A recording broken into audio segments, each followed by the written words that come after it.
Saludos, queridos patitos. Estamos con ocasión de un evento histórico, aunque no sea un efeméride, cosa que habitualmente suele ser el motivo, pero siempre es bonito hacerlo fuera de temporada porque te ves menos obligado a los clichés de toda la vida.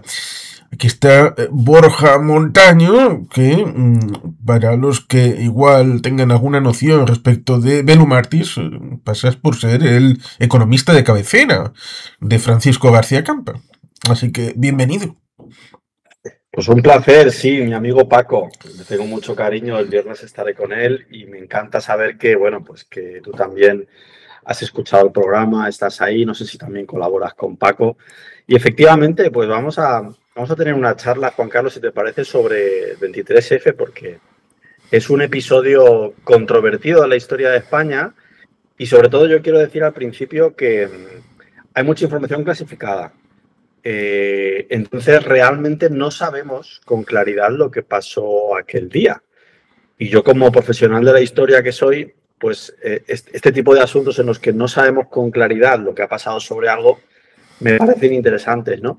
De hecho, yo te preguntaría, ¿por qué crees que hay información clasificada?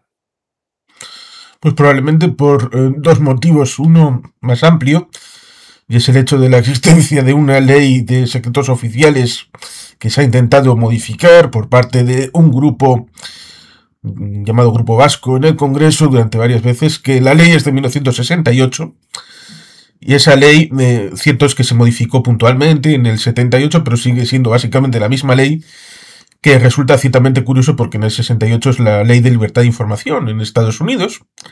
Y en el ámbito más particular, derivado de lo anterior, pues supongo porque hay actores que no quieren que se sepa su rol en los eventos. Sí, estoy de acuerdo contigo. Pues simplemente anunciar a tus seguidores y también a los míos que escuchen esto, que bueno, como esto es para un podcast, me voy a evitar la parte académica de ponerme a citar todas las fuentes de lo que voy a mencionar, pero que existen, algunas sí que voy a mencionar, lógicamente, y que si alguien quiere saber de dónde he sacado cierta información, pues yo se la puedo facilitar, ¿no? Porque lo que os voy a comentar está apoyado en documentos, en autores, en testimonios de personas que estaban allí, que apoyan pues estas teorías, ¿no? Digo teorías porque, como os he dicho, hay lagunas y como hay lagunas, la verdad está sujeta a dudas, ¿no? Pues veréis, como sabéis y como sabes tú, Juan Carlos, esto pasa, el suceso el 23 de febrero de 1981. Juan Carlos I había sido nombrado ya hacía bastante tiempo por Franco como su sucesor, ¿no? Si nos vamos un poco a antecedentes, pues tú sabrás que, por ejemplo, Juan Carlos tuvo un evento en 1975 que fue la Marcha Verde, que diréis, ¿por qué de repente Borja nos habla de la Marcha Verde? Porque es, digamos que parte del ejército con la Marcha Verde se sintió molesta, ¿no? Franco todavía estaba vivo, aunque muy enfermo, y la Marcha Verde pues, fue un intento de Marruecos por ocupar territorios españoles, en concreto del Sáhara Occidental. Lo que pasó es que el rey entregó esos territorios a Marruecos y sin mucha resistencia, ¿no? Negoció con Marruecos y entregó los territorios.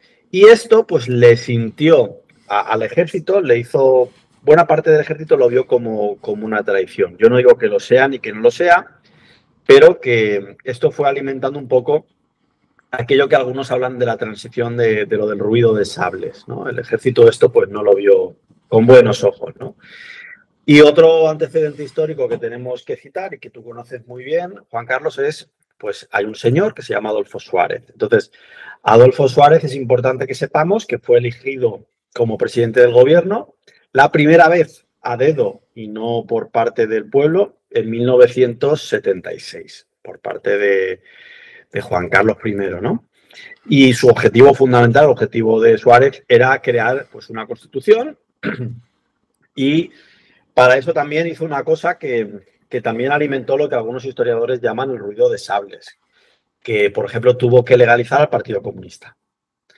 Lo tuvo que legalizar pues porque Suárez entendía, como luego él manifestó, pues que no se podía hacer una constitución habiendo partidos políticos que eran ilegales, ¿no? Y luego una curiosidad es que lo legaliza, no sé si sabías esta curiosidad, en Semana Santa, Sí. que parece que va a doler un poco, ¿no? Porque es como, bueno, a cierto sector de la población, que son los más conservadores, precisamente le toca una fecha que quizá le tiene mucho cariño, pero tuvo un porqué, ¿eh? Suárez lo hizo porque los capitanes generales y demás en ese momento estaban fuera de sus puestos de mando. Estaban celebrando la Semana Santa y aprovechó ese momento. De nuevo, tenemos un rechazo muy fuerte por parte del ejército a todo esto y aparece ya un actor que luego, pues, si los oyentes no lo conocen, pues pueden, cuando acaben todo, rebobinan y ya sabrán quién es. Milás del Bosch. Jaime Milás del Bosch en aquel momento trabajó para evitar una sublevación militar en contra del régimen, o sea, en contra de Suárez, en contra del rey y demás. Y finalmente, en 1978, como bien sabes, se aprueba la Constitución, que esto fue pues el gran logro para Suárez. Y la ley para la reforma democrática, que también fue muy complicado. No sé si tú has escuchado hablar de la Operación Galaxia, es otro antecedente importante. La Operación Galaxia fue una operación en la que estuvo involucrado Tejero y algunas lenguas dicen que precisamente a Tejero se lo escoge por eso. La Operación Galaxia es un intento, digamos, de golpe de Estado involucionista hacia el franquismo. Porque yo sé que la gente que no ha profundizado en el 23F cree que el 23F es un golpe que quiere volver al franquismo. Pero yo voy a desmontar esa teoría. Pero la Operación Galaxia sí que es esto. Es decir, la Operación Galaxia es Tejero, que es muy franquista, intentó pues hacer una especie de golpe de Estado que no quedó en nada, pero su pasión por estas ideas políticas hizo que algunos lo quisieran seleccionar para ser digamos, el operativo del 23F, ¿no? Tú cuando quieras me cortas, dices lo que consideres. Sí, no, resulta ciertamente interesante hacer una mirada a los hechos fundamentales, porque igual la gente se piensa que el 23F es Antonio Tejero Molina tomando el Congreso, Milás del Bosch en Valencia, y la situación respecto de la grabación del discurso del rey que se emitió a horas intempestivas después de haber sido liberada Radio Televisión Española. En política comparada, nos podríamos encontrar en el 75, por ejemplo, con el asunto de Timor Oriental, que fue ocupada por Indonesia. Lo digo por el hecho de que con el tema de la Marcha Verde hubo un informe de una corte, que creo que estaba en Europa, sobre la legalidad o no respecto de si Marruecos era controlador o no del territorio del Sáhara Occidental. Y en cierta medida, Australia hizo un papel más o menos parecido respecto de si Timor Oriental, a la descolonización por el tema de Portugal, que también tiene cierta influencia, si iba a convertirse en un régimen comunista, hablando de allí en la cortina de bambú, o telón de bambú, que era la versión de la cortina de hierro para Asia, pues al final Australia hizo lo posible para, con la situación del petróleo, pues meter ahí una cuña. En el caso de Portugal resulta ciertamente curioso. Abril del 74, la revolución de los claveles, queriendo desprenderse de las colonias porque era el detonante que había llevado precisamente a hacer esa revolución.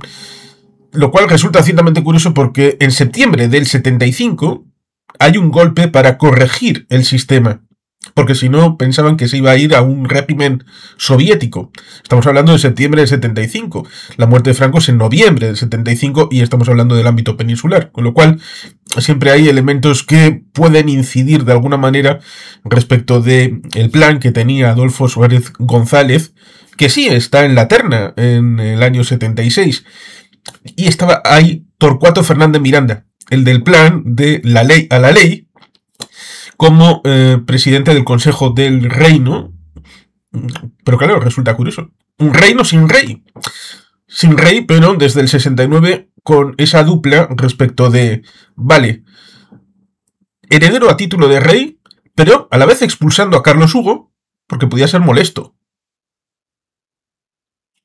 Como variante. Hasta el 74 también hubo el tema de Carmencita con Alfonso Dampierre, si podía ser un recambio, incluso a última hora. Resulta ciertamente también curioso el tema de Carrero Blanco, asesinado, mm, con la vicisitud de que el ministro encargado de cuidarle es ascendido, como es Arias Navarro. Con lo cual, el tema está complejo por el tema de los militares, malas explicaciones, porque cuando se reúne Adolfo Suárez González con los militares y les dice aquello de no legalizaré al Partido Comunista, luego a sus asesores les comenta esto de en las condiciones actuales. Pero si las condiciones cambian y aceptan la bicolor, aceptan la monarquía y aceptan la legalidad, pues entonces igual. Pero eso a los militares no se lo contó. Con lo cual a los militares les faltaba información y se hicieron una composición del lugar que no era la que luego sería el Sábado Santo Rojo. Así que ciertamente hay mucho Lost in Translation, hay mucho cabreado. Incluso Tarradellas, que venía del exilio, dijo aquello de que hay que pegar un golpe de timón. Estaba complicado en el 80, porque alguno también las elecciones del 79 las digirió mal, porque pensaba que no iba a ganar y que era su momento, y Adolfo Suárez volvió a ganar en el 77 y en el 79. ¿A quién te refieres? ¿A González? Sí. Felipe González pensaba que era el momento, pero en el discurso, porque a fin de cuentas las democracias también tienen esto, de que un discurso dicho en el momento oportuno pues puede ser importante. Y ese discurso de cuidado con el comunismo, cuidado con el marxismo, casi al final de la campaña electoral del 79, pues supuso, por supuesto, el tema de Armada como preceptor del rey. Hay muchos ingredientes. Yo he leído, sobre todo, que recuerde el libro de Cercas, pero también el libro de Palacio. Sí, buenos libros. Y luego también otra cosa que no has mencionado y que sabes, muy importante, estamos en el contexto de una crisis económica. La segunda crisis del petróleo de los años 70, que esto también ayuda a que el clima sea complicado. Y todavía el franquismo está muy presente en España, en su, digamos, su sector más duro, más inmovilista, todavía está ahí muy duro. Y otra cosa muy importante que conoces muy bien, aparte tú que eres del País Vasco, Sí. creo entender, tenemos el terrorismo de ETA, que también está generando pues tensión por un lado y por otro lado alimentando a los que, como decían literalmente en algunos entierros, querían ejército al poder. Es decir, hay sectores de la población, nos podemos imaginar pues sectores más profranquistas o militaristas o policiales, que están pues llamando al ejército al poder. Bueno, pues dicho todo esto, sabemos que Adolfo Suárez se fue quedando sin apoyos políticos hacia el rumbo de lo que sería el 23F. No solo de la oposición, que es lógico que no la apoyen, sino dentro de su propio partido. Sabemos que Suárez anuncia su dimisión, ya había dimitido el propio 23F, pero ¿por qué? ¿Por qué quería dimitir? Pues verás, Juan Carlos, hay fuentes que yo he consultado. Solamente por puntualizar, emite la nota de dimisión en televisión el día 29 de enero del año 81. Exacto, sí que además la pueden ver en YouTube, es un documento ahí público. Hay fuentes, por ejemplo, creo que los dos autores que tú has citado también hablan de esta conversación, y la periodista Pilar Urbano, que era amiga tanto del rey como de Suárez, también valida esta teoría por duplicidad de fuente. La gran desmemoria y el precio del reino. Exacto. Lo cual resulta curioso porque me quedo con la coletilla de si quieres que en España se guarde un secreto, escríbelo en un libro. Eso es.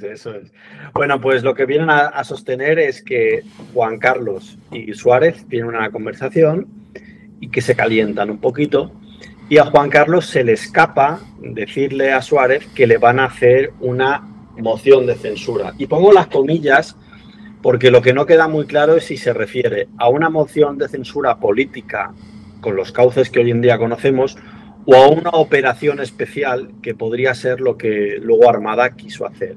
Sea como fuere, Suárez, cuando sabe, es conocedor de esto, él ya prepara la dimisión. Es decir, aparte, Suárez es consciente de que su propio partido le está dejando, o sea, la UCD Él está perdiendo fuerza dentro de la UCD, ¿no? Aparte que hay múltiples conversaciones, lógicamente, cuando tú vas a hacer una moción de censura al presidente del gobierno, pues tienes que empezar a tener conversaciones con gente para ver quién te va a apoyar. Entonces, algunos de estos informan a Suárez que le están preparando, le están haciendo la cama, que decimos en política, ¿no? Sí. El famoso artículo de Herrero de Miñón de sí, pero no. Eso es.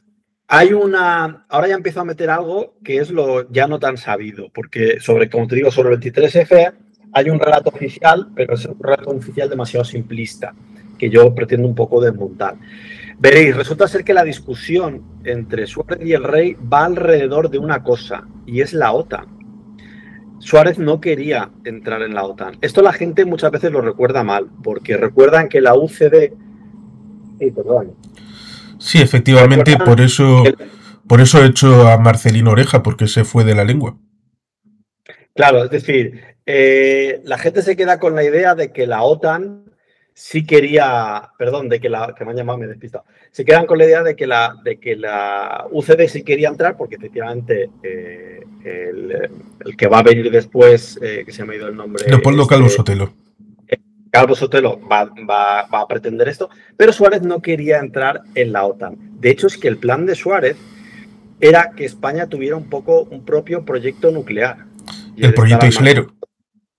Correcto. Y esto es bastante... Envió a una delegación a La Habana, al movimiento de los no alineados, recibió el loor de multitudes a Yasser Arafat en Moncloa. Son movimientos que no casan muy bien con aspirar a ser miembro de la OTAN. Claro, efectivamente. Entonces, bueno, luego quiero daros también un dato, porque cuando yo digo esto de la energía nuclear, pues parece que estoy diciendo algo rarísimo. Tengamos en cuenta que en 1973 España es el tercer país del mundo en producción de energía nuclear. Esto lo explicó en mi podcast la catedrática Mar Rubio, y sé que es una cifra que desconocemos y que nos llama mucho la atención, pero esto es así, esto luego se ha desmontado, con el paso del tiempo, pues se ha desmontado la energía nuclear. O sea, ¿qué capacidad podíamos tener, y bueno, pues fruto de este desacuerdo, porque el rey sí quería que España entrara en la OTAN, pues porque en gran parte Estados Unidos siempre ha sido un poco el avalista del rey, no por nada, sino porque Estados Unidos apuesta pues por una monarquía parlamentaria y no por un régimen raro, como teníamos nosotros. Entonces, pues como os digo, al rey le avisó a Suárez de que pues le iban a hacer una moción, y entonces Suárez decidió dimitir. Como saben ustedes, y como ya ha mencionado Juan Carlos, Calvo Sotelo va a ser su sucesor. Y precisamente el 23 de febrero es donde se está votando esa nueva elección del nuevo presidente. Es durante esa votación, ¿no? Por cierto, una curiosidad, que luego va a ir tomando forma, los registros nos dicen que los días previos al golpe, las llamadas y las reuniones entre el rey y grandes generales del ejército, entre ellos Milans del Bosch, fueron constantes. No sabemos de qué hablaron, pero hay registros de que hablaron. Sí, y ya que dijiste el tema nuclear, qué casualidad que justamente el día 23 de febrero de 1981 llegase desde España a Viena, a la sede de la OEIA, un documento relacionado con la no proliferación nuclear. Qué curioso. Ajá, claro, sí, otra coincidencia, ¿no? Hay muchos testigos y agentes implicados que señalan a que se estaba trazando un plan de salvación cuya finalidad era evitar un golpe de Estado posterior. Este plan de salvación pues sería una especie de gobierno de concentración en el que Armada sería la cabeza durante un tiempo y habría una representación política. Esto lo iré planteando ahora después, ¿no? Pero en este plan de salvación no es... O sea, este plan de salvación del que habla mucha gente no es una vuelta al franquismo. Esta es una confusión habitual. De hecho, la primera prueba de esto es que los representantes de todos los partidos políticos iban a estar en este plan de salvación, incluidos comunistas y socialistas. De hecho, hay una lista, que luego os hablaré de esto, en la lista que llega a presentar Armada, Felipe González es el vicepresidente. Es decir, se está respetando la estructura porque democráticamente ha elegido España, no se está volviendo atrás al franquismo. Entonces, este es un poco ese plan de salvación, ¿no? Y al parecer Armada iba a ser el cabecilla de todo esto. Entonces, a Tejero lo mandan allí para montar todo esto del 23F, ¿no? Como este brazo ejecutor. Y una de las herramientas clave, que es lo que va a hacer que todo se vaya al traste, es su convencimiento político. O sea, Tejero es un franquista, lo que solemos decir en España un facha, ¿no? O sea, Tejero es muy facha, muy franquista. Entonces, esto a su vez va a hacer lo que va a provocar que todo salte un poco por los aires más adelante. Ya veremos por qué. Y vamos a una de las cuestiones clave, y es, ¿este golpe de Estado fue sorpresa o se lo estaba esperando? Yo os planteo hechos para que los tengamos en cuenta.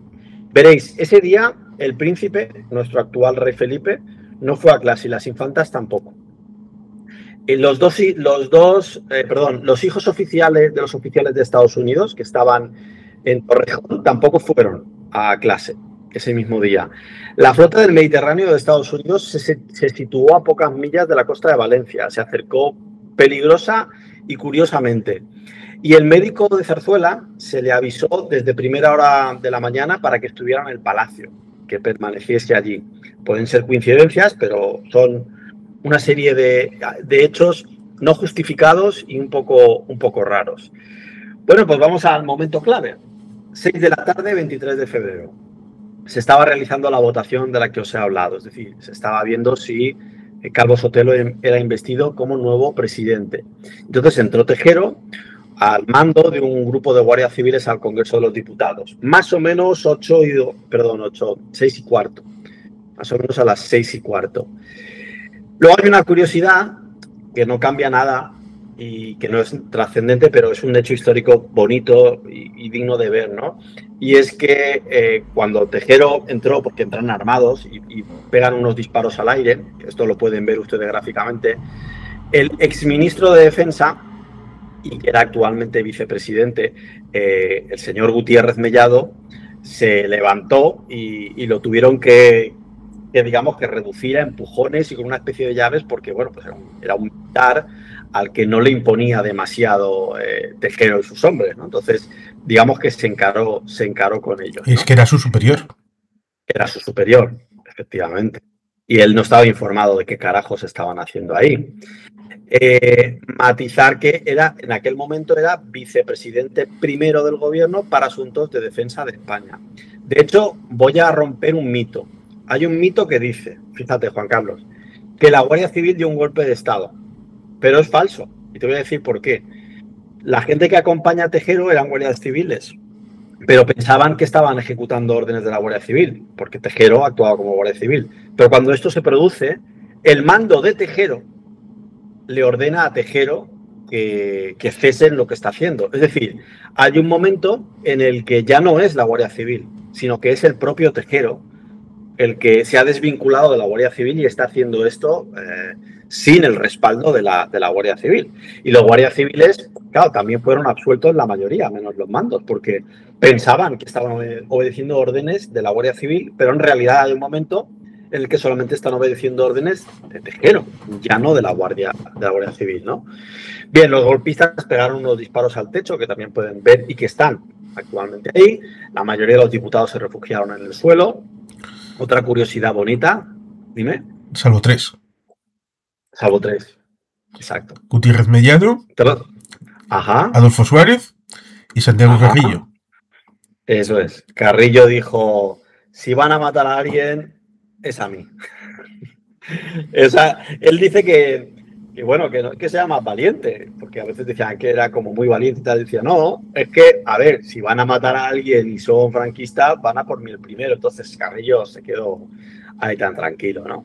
Gutiérrez Mellado, pues porque es un señor hecho de otra forma, y Suárez, pues dando un poco la imagen, ¿no? de lo que es el régimen. Bien, más o menos a las 6:30, el capitán Muñécar se dirige a los presentes y les dice pues que tenían que esperar a la autoridad competente, una autoridad militar, dijo él. Por cierto, ¿esto de dónde lo sacamos? La narrativa que voy a dar ahora. Sí. La confirman todos los que estaban allí, o sea, Nadie ha dicho una versión distinta, todo el mundo da la misma versión. Y aparte hay continuamente cámaras que de forma escondida están grabando algunas de estas cosas. Muchas, Sí, igual que que es grabaciones de parte audio. de un típico efecto Mandela, porque hay gente que asegura que vio la entrada del coronel Antonio Tejero Molina en directo, en televisión, confundiendo el hecho de que viera la grabación a posteriori, que evidentemente no emitió Radio Televisión Española la entrada en directo. Ajá. ¿No se estaba emitiendo un directo? No lo sé, pregunto. No, en un momento dado se cortó la emisión y luego lo que es el grueso de las imágenes, la gente lo vio después. Es decir, pero sí se estaba emitiendo a lo mejor la votación y se hizo un Sí, corte antes, ¿no? es lo que se llama eso, el efecto Mandela. Ajá. Retroactivamente, es como la gente que Claro. recuerda, entre comillas, haber visto estrellarse el primer avión, el 11S, Ajá. cuando es mentira. La gente vio retroactivamente, pero no en directo. Ajá. Claro, claro. Bueno, pues mencionar que España en aquel momento tenía una cosa que se llaman, bueno, y tiene regiones militares, en cada una hay un capitán general. La mayoría de estos capitanes, cabe mencionar que eran afines al franquismo, muchos eran veteranos de la División Azul, como Milán del Bosch. Esto tampoco va a cambiar los hechos, yo os estoy describiendo una realidad, pero ya os he dicho que esto no es una vuelta al franquismo ni un intento, pero es un hecho lo que os acabo de narrar que no podemos ignorar, ¿no? Sí, es un poco como el 58 en Francia, la operación de Gaulle.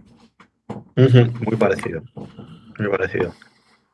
Sucede una cosa cuando Tejero da este golpe de Estado, pues en Valencia, en la región militar de Valencia, pues el capitán Milás del Bosch, que era el capitán general de la tercera región militar, pues desplegó la unidad motorizada Maestrazgo y, pues según decía él, siguiendo las órdenes del rey, ¿no? Se sublevó, bueno, yo no lo tengo muy claro. Me refiero a que no tengo muy claro si verdaderamente estaba haciéndole caso al rey. O porque si el rey no le dio esa orden, verdaderamente se sublevó. ¿Por qué estoy diciendo esto de que yo no lo tengo muy claro? Porque luego realmente sí que está obedeciendo al rey cuando el rey le dice que vuelva para atrás y demás. Pero bueno, yo esto no lo sabemos. No tenemos. La versión oficial por la cual él fue a la cárcel es que se sublevó. Pero es una sublevación un poco rara, ¿no? Tenía unos 2.000 hombres, 50 carros de combate y se denominó Operación Turia. Y pues se cuenta que otros muchos capitanes generales tuvieron dudas sobre si unirse a esta operación o no. Realmente la única operación que estaba haciendo es, pues salió, dio toque de queda y demás, y estaba como a expensas o a la espera, ¿no? A las 7, las emisoras de la radio valenciana difundían un comunicado de Milán del Bosch en el que pues, se declaraba el estado de excepción. Mencionar que en Madrid el general Juste estaba fuera de Madrid, de modo que la división acorazada Brunete cayó en manos de Torres Rojas. Y Torres Rojas mandó ocupar partes estratégicas de la capital, entre ellos la sede de Radio Nacional Española y Televisión Española. Pero cuando Juste volvió a Madrid, pues retiró estas tropas, ¿no?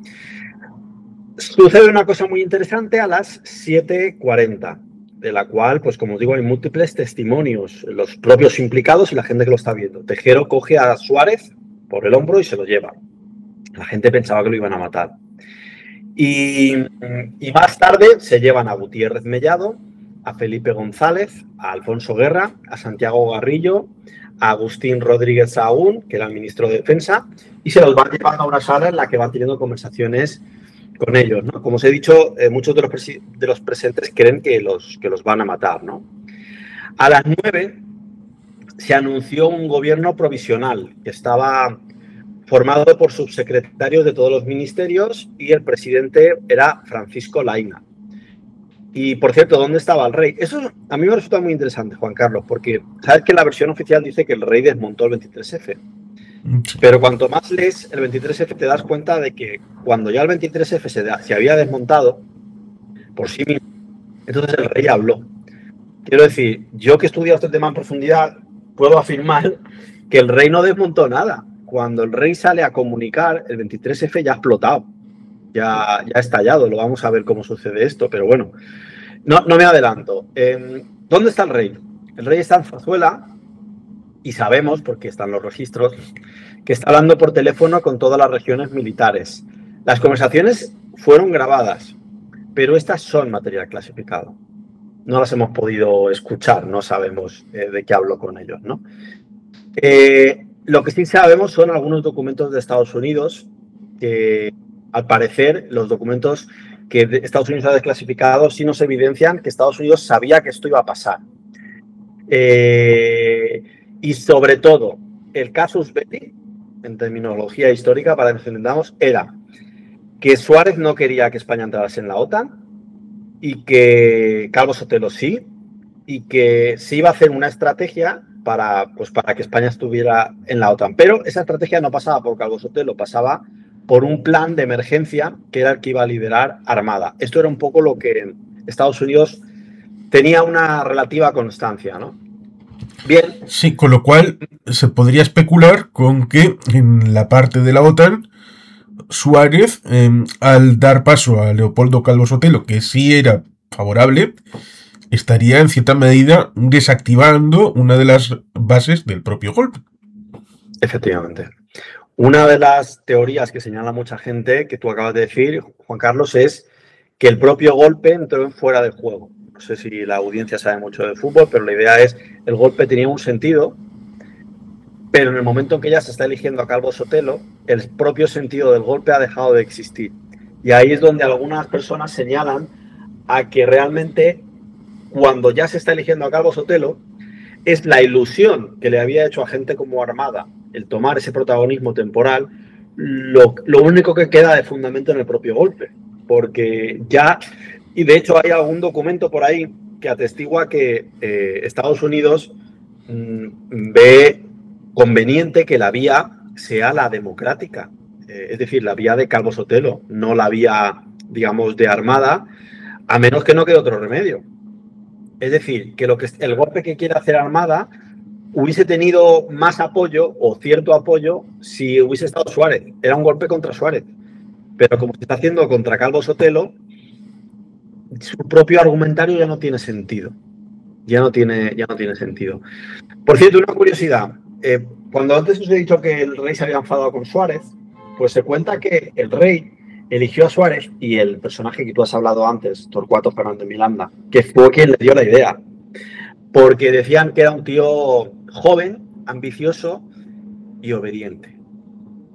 El rey, que sepáis que se lo ofreció primero a Torcuato Fernández Miranda. Es decir, el rey quería que Torcuato Fernández Miranda fuera ese presidente de la transición. Pero Torcuato Fernández Miranda, como decía él mismo, como lo escuché decir a él, en un ejercicio que le costó porque él también quería esa ambición de ser protagonista, pues Torcuato Fernández Miranda le expresó al rey pues que un poco como que olía a franquismo. Quiero decir, Torcuato Fernández Miranda pues era una persona que había sido al régimen, no recuerdo ahora mismo cómo, pero así era. Era una persona mayor, no evocaba aires de cambio, ¿no? Entonces, el propio Torcuato Fernández Miranda le dijo, oye, elige a Suárez, ¿no? Y el problema, según dicen algunos, es que el propio Suárez se creyó la democracia más que nadie. Es decir, hubo un momento en que Suárez entendió que Suárez no tenía por qué seguir las ideas del rey, que él tenía sus propias ideas y que era el presidente del gobierno. Y el punto de conflicto, como os he dicho y como has dicho tú, es el tema del proyecto nuclear para España y la OTAN, que va de la mano, una cosa con la otra, ¿no? Bien, pues a todo esto, el general Armada, que iba a ser esta cabecilla de este gobierno de concentración del que os he hablado, pues tenía presuntamente el plan que os he mencionado y pues quiere ir a Zarzuela para hablar con el rey, pero no se le permite entrar a Zarzuela, pero sí que se le da permiso para ir al Congreso de los Diputados, que al final es donde Armada pues quería ir, ¿no? Y sabemos que Armada se va a presentar allí con un plan en el que él es una especie de presidente de coalición, quizás no sería coalición la palabra, una especie de gobierno de concentración, una especie de gobierno, como tú has dicho antes, el plan de Gaulle. De hecho, esto se lo llamó, Armada se le llegó a decir como el de Gaulle español, es un poco la misma idea, ¿no? Sabemos que hay una lista porque la llegan a captar las cámaras y porque múltiples testigos hablan de esta lista, en la que Armada presenta que él va a ser el presidente de ese gobierno de concentración, que va a ser temporal y que no es una dictadura y que no es una vuelta al franquismo. Sabemos que Felipe González es el vicepresidente de ese gobierno y que están todos los partidos políticos, incluidos los comunistas. Y aquí es cuando... Todos técnicamente no. Ah, bueno, claro, todos no. Porque estoy pensando precisamente, por ejemplo, en el PNV, que no estuvo en esa... ¿Quieres decir todos los que tienen una visión española tenían la mayor parte de los escaños? Sí, quería decir, quizás no lo he expresado bien porque no son todos, que no se está haciendo un gobierno de concentración claramente conservador o claramente progresista, o sea, porque como la gente entiende que el 23F es como un intento de vuelta al franquismo, cuando uno ve la lista no es el aspecto que reluce. Quizás sí que podemos poner de manifiesto lo que tú has dicho, que no está el PNV y demás, pero que, por ejemplo, había sectores del Partido Comunista, aunque no estaba enterado Carrillo, pero sí Tamames, que luego fue candidato de esa moción de censura patrocinada por Vox. Ese estaba como Partido Comunista. Sectores de UCD estaban dentro de la lista de ese hipotético gobierno. Estaba el PSOE, es decir, había, y también estaba Alianza Popular dentro de ese sector, con lo cual eran los 4 grupos parlamentarios más grandes. Eso sí, estaba Carlos Ferrer Salat, estaba Tamames, estaba, creo que, ahora no me sale, entonces era presidente de la agencia F, pues el hermano, creo que, sí, que luego acabó siendo director del ABC y fundador de La Razón, Anson, el hermano, era también de la lista. Vale. Pues este es el momento en el que verdaderamente el golpe cae. Y no es porque el rey diga nada, es porque cuando Tejero ve la lista... Porque claro, recordemos que a Tejero lo han cogido porque Tejero sí que quiso dar un golpe de estado de corte franquista. Tejero sí es una persona que añora el franquismo y demás, ¿no? Entonces, cuando Tejero ve la lista y ve a los socialistas y a los comunistas en la lista, entra en cólera y dice, a ver, esto no es lo que a mí me habían contado. Y ciertamente no creo que mienta en esto, que él sigue declarando actualmente esto. Es decir, no creo que mienta en que no es lo que le habían contado. Es muy posible que le contaran otra cosa, pues para convencerle de que hiciera esa actuación, ¿no? Sí, el propio Tejero... Sí, entre ellas la de, bueno, después de esto, igual os vais a tener que ir al exilio o quizá a Portugal un ratito, pero luego con el tiempo se verá que era un mal necesario, se os exonerará, una amnistía, este tipo de cosas. Y faltó el pequeño detalle de lo que Gutiérrez Mellado, el Guti, hizo con Tejero, o lo intentó, de decir, aquí el superior soy yo. Armada se arrugó intentando una negociación política en vez de entender que él era un general y el otro un teniente coronel al que le podía dar órdenes. Claro. Pues la cuestión es lo que quería deciros, pero que no son mis ideas, quiero decir, son ideas de muchísimos autores y que me parecen que están tremendamente, como os he dicho al principio, está tremendamente documentado lo que os estoy diciendo. O sea, no es un punto de vista, sino que esto hay muchísima documentación. Es el propio Tejero el que revienta el golpe. Es decir, Tejero cuando ve esa lista le dice a Armada, vamos, por encima de mi cadáver.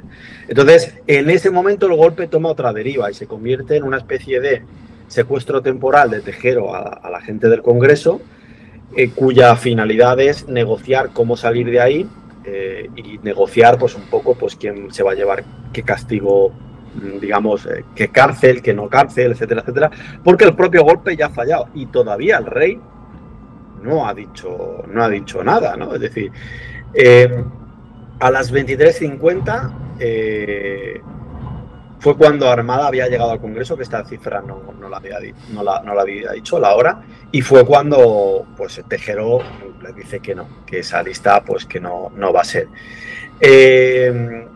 Esto, como digo, está totalmente documentado. De hecho, el propio Tejero lo cuenta con mucha gracia a día de hoy, ¿no?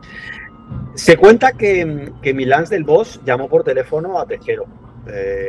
para convencerle pues de que apoyase lo de Armada y demás, pero que Tejero no cedió. Hay un documento sonoro muy interesante, yo no sé si esto lo habrán censurado o no, o si volverá a aparecer, pero hasta hace poco, y esto es súper poco conocido, había un señor fuera, que es el único civil condenado por el golpe, que este era muy ultraderechista, no recuerdo el nombre ahora mismo, pero luego lo diré, por lo tengo por ahí apuntado. Este señor está hablando continuamente con Tejero por teléfono, continuamente.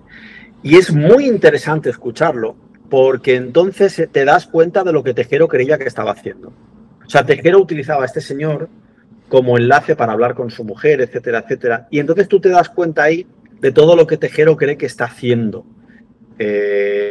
García Carrés es la persona que está en contacto con Tejero. Y las conversaciones hasta hace poco estaban por ahí en YouTube telefónicas. Bien, pues a la 1:15 de la madrugada aparece el famoso discurso del rey en la televisión. Y entonces el rey lo que dice es que muestra su apoyo a la Constitución y pues para algunos ese discurso pues a día de hoy incluso lo defienden como que el rey salvó la Constitución, etcétera, etcétera. Pero es que realmente el golpe ya ha fracasado. Quiero decir, el plan de Armada no tiene plan, o sea, no tiene apoyo. Tejero realmente no va ahí con un plan propio. Tejero va con el plan de Armada y Milán del Bosch, pero es que acaba de decir que no. Entonces, en este momento, cuando el rey sale a hablar, lo único que hay es un secuestro temporal de una serie de personas en el Congreso, pero ya el plan ya había quebrado. Yo todo esto lo digo porque si alguien me plantea, oye, ¿tú qué crees que el rey estaba detrás del 23F? Yo no tengo ningún papel donde lo pueda demostrar, porque que yo sepa no hay ningún papel donde esté, ¿no? Pero tampoco hay ningún papel que demuestre lo contrario, quiero decir. Y a mí me da que pensar, o sea, si el rey hubiese desmontado el golpe antes de que Armada llegue al Congreso y de que se intente todo, nos quedaría bastante claro que el rey desmontó el golpe. Pero es que hay que tener en cuenta que el rey no desmonta nada. El rey habla. Es verdad que la población española cree que está desmontando el golpe porque no son conscientes de lo que está pasando en el Congreso, pero el golpe ya ha fracasado. Ya hacía una hora que había sido desmontado, ¿no? Y otra cosa que yo me pregunto es, si tu interés es el de desmontar el golpe, ¿por qué tu charla, si este golpe de Estado se ha iniciado a las 6:15, por qué tu charla se espera a la 1:15 de la noche después de que ya finalmente el golpe ha caído? ¿Por qué no sales a las 7, ni a las 8, ni a las 9? La versión oficial dice que estaba hablando con los mandos, ¿no?, militares. Pero tampoco te costaba mucho sacar 15 minutillos, ¿no? Sí, lo cual también no concuerda con la hora exacta de la liberación de las instalaciones de Radio Televisión Española. Claro. Que es bastante antes. Es bastante antes.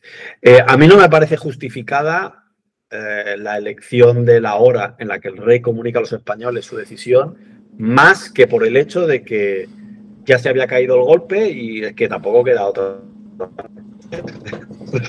Si no dice esto, quedaría en duda si verdaderamente el propio rey estaba dando el golpe, ¿no? Como digo, pues sí, no salió a hablar. El hecho de que cuando la ola está creciendo en el año 80, con el tema económico, el tema de los terrorismos en plural, hay un libro interesante con portada amarilla que es sobre las muertes en la transición sangrienta, en el que se habla de toda esa pluralidad, porque ETA fue, y curiosamente en democracia, que es lo más sangrante para aquellos que tratan y osan de defender a este grupo terrorista, que fue en el año 79, 80, 81 los años de mayor actividad criminal terrorista. Pero es que había más grupos, que si la AAA, que si el Batallón Vasco Español, del espectro, ya sea desde la izquierda como desde la derecha también. También se metió el tema de los autonomismos, todo era separatismo, gente mala, el tema de la OTAN, el tema de las armas nucleares. Recordemos el pequeño detalle de que en este sí, estuvieron todos los partidos, incluido en esto sí el PNV, a Julia Guerra, en el pacto de la Moncloa, estuvieron también los sindicatos, pero pareciera en el 80 que no eran suficientes debido a la crisis económica y que casi como que había que pensar incluso en una segunda parte de esos pactos para la estabilidad de la economía. Y en esos cenáculos, porque había reuniones, encuentros, por aquí, por allá, grupos de periodistas, grupos de todo tipo, hay una frase que es importante para entender eso que comentas del papel del rey. Siempre decía, a mí dadme el 8. A mí dadme el 8. No me metáis en esto. Cuando esté hecho, me venís y me lo presentáis. Pero hasta entonces... Tiene mucho sentido con lo que finalmente sucedió, efectivamente. Y luego quería comentarte también otra cosa, y es, ya hemos especulado sobre lo que nos parece la actuación del rey, ¿no? Otra cosa interesante es lo que nos parece, por ejemplo, la actuación de Milás del Bosch. Te voy a dar mi opinión basada en ningún dato. Esto es una opinión, quiero decir, me puedo estar equivocando. Yo creo que Milás del Bosch es un hombre de honor que actuó obedeciendo órdenes del rey y siguió obedeciendo órdenes del rey y que murió siendo, bueno, Milán del Bosch creo que se ha muerto, ¿no? No estoy seguro de esto. Igual está vivo y acabo yo de cometer un error. Pero yo creo que Armada sí que falleció. Bueno, sí. Si lo puedes mirar, es que no quiero ponerme yo a buscar mientras lo miro. ¿Por qué te digo esto? Sí. Mira, Milán del Bosch cuando saca la corazada a Brunete... Milán del Bosch no. Milán del Bosch está en Valencia. Sí, perdón. Exacto. Cuando Milán del Bosch saca sus tropas en Valencia, él dice que está obedeciendo órdenes del rey. Entonces, supongamos que estas órdenes jamás existieron y entonces él estaba sublevándose contra el régimen, ¿no? Es muy curioso que si esto fuese así, podría haber sido lógico que hubiese cogido lo que ha movilizado y se vaya a Madrid a perpetuar ese golpe de Estado. Pero es que el rey le ordenó que volviese a los cuarteles y así lo hizo. Entonces, como sublevación es un poco rara, porque tú te sublevas contra alguien que alguien me puede decir, ya, pero porque nadie más le apoyó. Ya, pero yo qué sé. Ahí es sublevación a medias. Sí, ahí es donde Palacio entra y dice, cuando se utiliza el plan de Gaulle, se necesita solamente un único punto de supuesto máximo de inconstitucionalidad, que sería el interno de tomar el Congreso y el externo, que sería el tema de Valencia como amenaza, lo mismo que en el 58 la amenaza de los paracaidistas cayendo sobre París sería ese equivalente. Claro.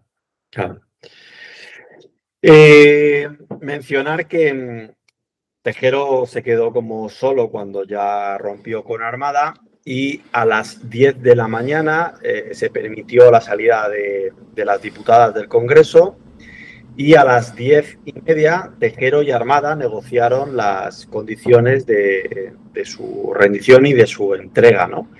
Son los conocidos como pactos del capó, porque son firmados en el capó de un coche.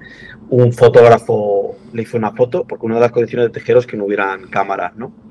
Entonces, entre las condiciones, Tejero pactó que saldría del Congreso sin los medios de comunicación y también pactó que no se realizarían juicios a los guardias de rango hasta teniente. Y esto me parece muy obvio. De hecho, no creo que hubieran sido culpados porque realmente pensaban que obedecían órdenes de un superior. Y Tejero no les dijo nunca exactamente qué iban a hacer.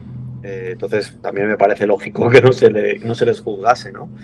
Y, pues, a las 12:15 del día siguiente, todo había acabado. Entonces, la solución, o sea, el resultado final es que Tejero, Armada y Milás del Bosch fueron condenados a 30 años de cárcel cada uno. Sí, eso es en los juicios de campamento, más luego la revisión posterior que se hizo.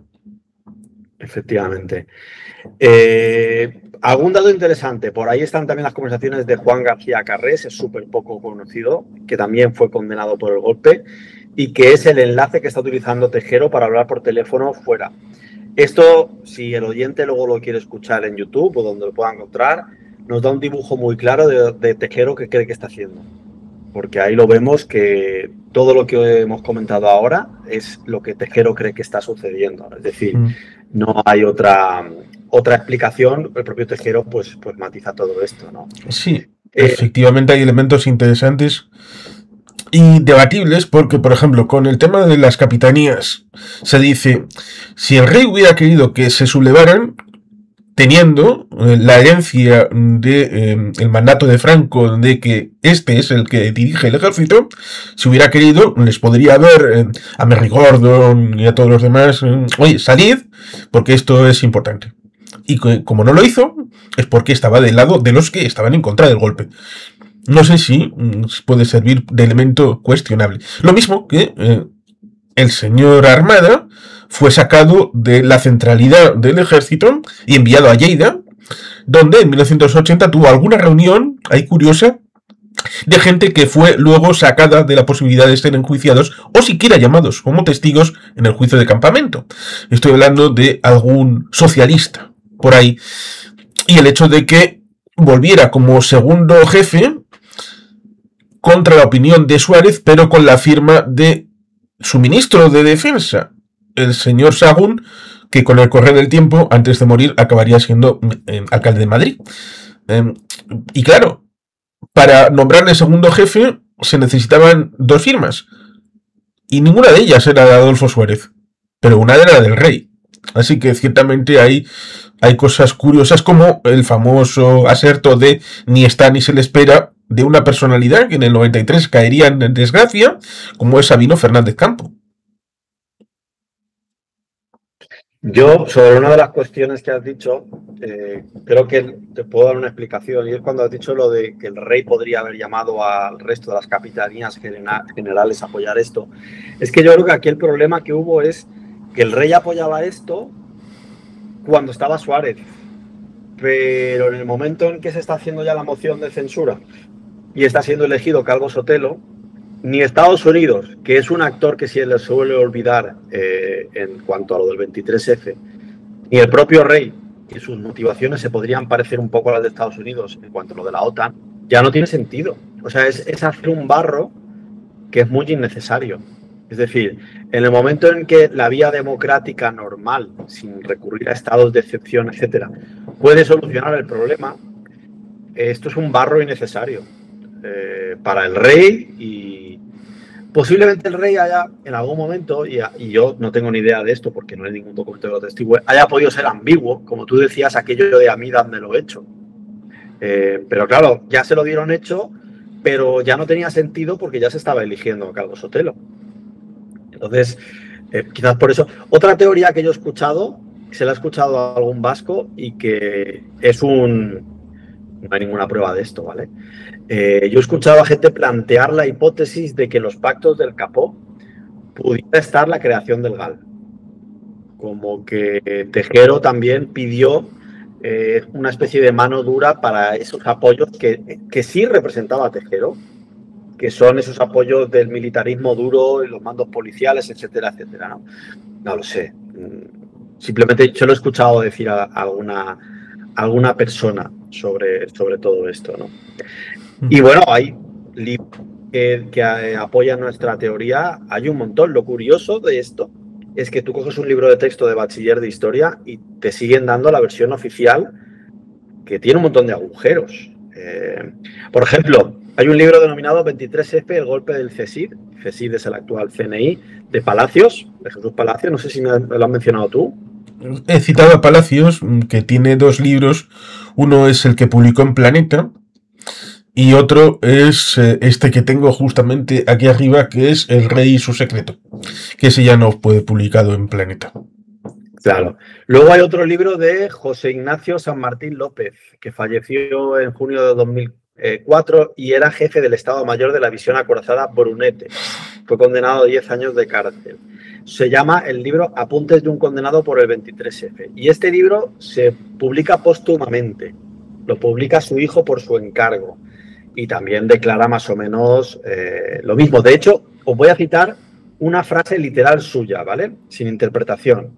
Abro comillas. Él dice: cuando se hace un golpe de Estado es para cambiar el régimen. Y no se pretendía eso, sino más bien el golpe de timón del que andaba hablando Terradellas, a través de la operación de Gol Armada, con un gobierno de salvación para resolver los problemas concretos. cierro comillas. ¿A qué problemas concretos se refería? Pues a la OTAN.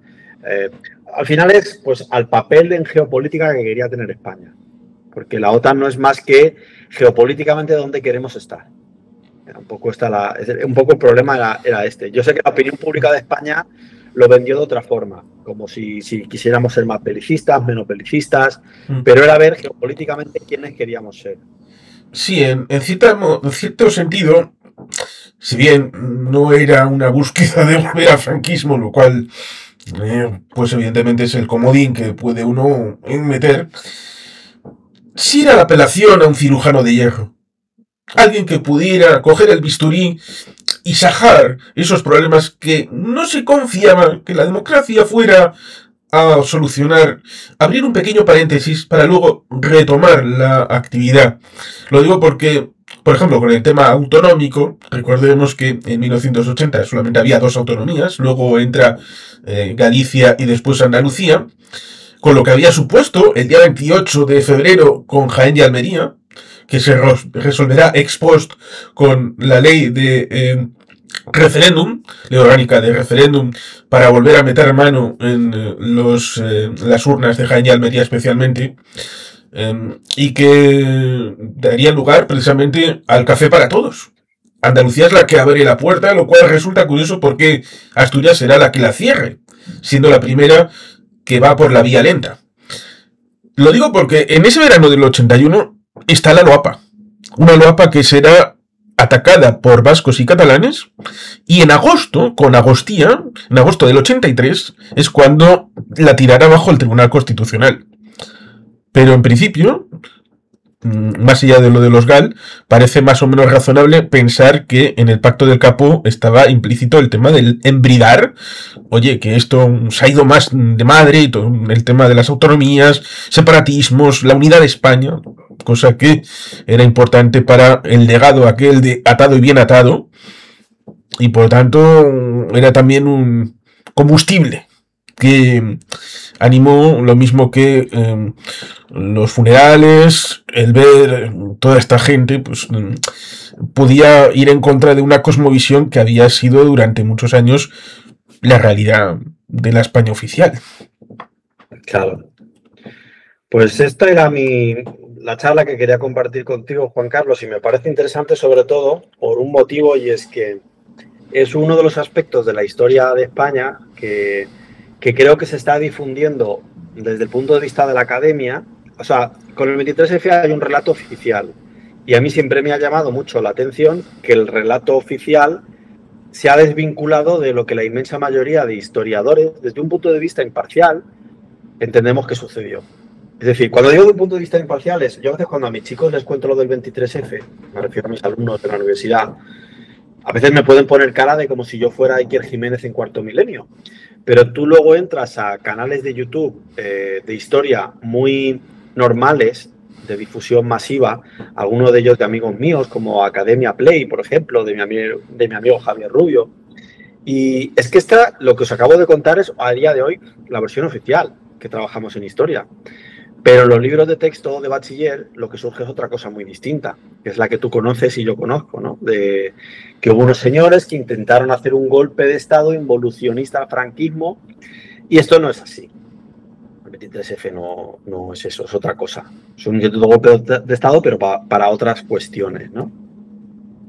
Sí, efectivamente es algo sorprendente, que un evento que posteriormente sirvió al propio Felipe González, que iba a ser vicepresidente, para ese colchón, antes de que llegaran en el 82, para que Leopoldo se comiera toda la marronidad, primero los juicios de campamento, hasta que no terminen, usted está ahí, el tema de la integración en la OTAN, que culmina precisamente en el año 82, en torno a mayo, y muchas otras cosas que hacen que cuando llega Felipe González quede como un mirlo blanco en el que pueda desarrollar su programa prácticamente desde cero, teniendo todas las etapas negativas que irían desde enero del 81 hasta enero del 83, culpadas a el olvidado Leopoldo Calvo Sotelo. Claro. Además es que luego con Felipe González, con el tema de la OTAN, que enlaza con el 23F, pasa una cosa muy interesante, y es que el pueblo español, yo creo que debatió sobre la OTAN desde un prisma en el que la OTAN, o sea, decir sí o no a la OTAN era una especie de sinónimo de decir sí o no al belicismo o al pacifismo, ¿no? Yo creo que se jugó políticamente eso. Entonces, la mayoría de la gente en España estaba en contra del belicismo. Pero luego el propio Felipe González, que había sido el que había defendido el no a la OTAN, se dio cuenta. La OTAN no era exactamente eso, era, oye, España dónde quiere estar geopolíticamente. O sea, porque estaba el bando de la URSS, el bando de Estados Unidos y otro. Y España llevaba mucho tiempo estando de aquella forma, ¿no? Entonces, pero bueno, espero que a tus oyentes les haya resultado amena esta charla, Juan Carlos, y espero que sea la primera de muchas, que tengamos varias charlas como estas. Para mí ha sido un gusto y a la próxima espero que propongas tú un tema, lo lleves tú y pueda aprender mucho escuchándote. Pues sí, ha sido un placer el poder tratar un poquito del 23F. Por supuesto, a los que hayan llegado hasta aquí, dejar comentario, like y todas estas cosas. La suscripción es opcional, es baratita y ayuda bastante a los canales. Y como has dicho, pues volveremos.